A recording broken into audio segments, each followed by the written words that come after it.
आज की कहानी का शीर्षक है दोस्ती की कहानी।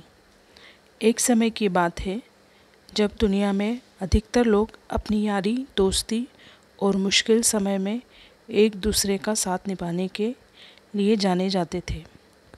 उस समय लोग दोस्ती में जान भी देने के लिए तैयार रहते थे। यह कहानी है ऐसे दो दोस्तों की, निशांत और रोहित की, जो एक ही स्कूल में अध्ययन करते थे। वे साथ में बचपन से थे और एक दूसरे को बहुत पसंद करते थे। वे हमेशा एक दूसरे के साथ खेलते, पढ़ते और मस्ती करते थे। वे दोनों एक दूसरे की आदतों, पसंदों और नफ़रतों को समझते थे। उनकी दोस्ती इतनी मजबूत थी कि वे कभी भी एक दूसरे से बिना बात किए भी जानते थे कि एक दूसरे को क्या चाहिए।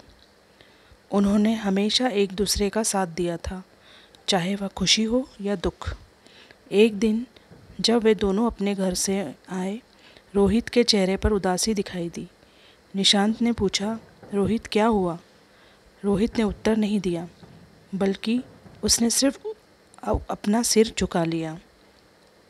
निशांत को उसे समझने में ज़्यादा समय नहीं लगा। उसने रोहित का हाथ पकड़ा और दोनों दोस्तों ने एक छोटे से पार्क में बैठकर बातें करना शुरू की। रोहित ने निशांत को बताया कि उसके पिता को एक ऐसी बीमारी हो गई है जिसके कारण बहुत ही ज़्यादा खर्चा आएगा। रोहित उस दुख को अपने साथ उठाने में अकेला महसूस कर रहा था। निशांत ने रोहित के हाथ को थपथपाते हुए कहा, तुम्हारी मदद करने के लिए मैं हमेशा तैयार हूँ। निशांत रोहित के सिवाय दुनिया में कोई नहीं था, क्योंकि निशांत के मम्मी पापा की मौत एक एक्सीडेंट के दौरान पहले ही हो चुकी थी। निशांत ने रोहित को बताया कि वह उसकी हमेशा मदद करेगा।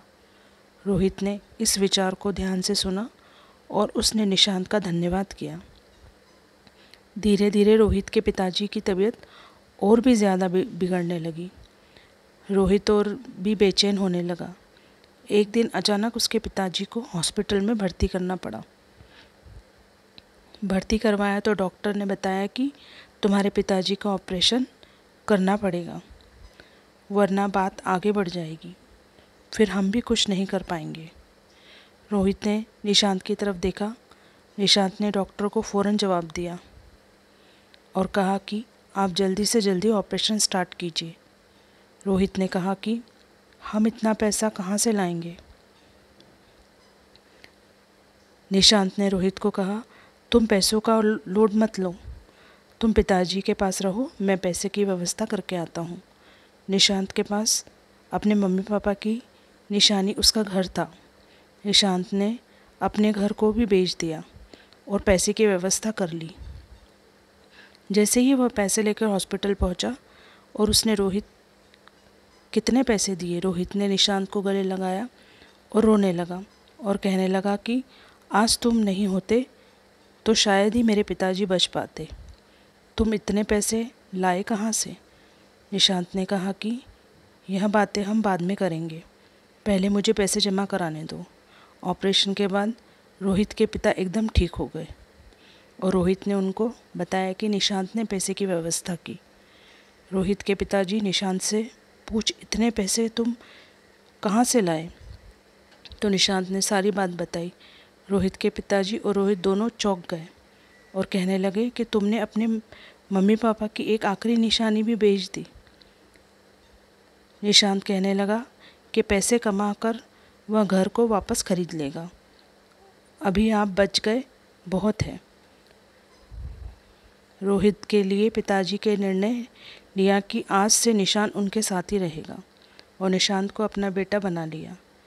ऐसे ही रोहित और निशांत की दोस्ती भाई में बदल गई। तो दोस्तों, आपको कहानी कैसी लगी? कमेंट करके ज़रूर बताइए।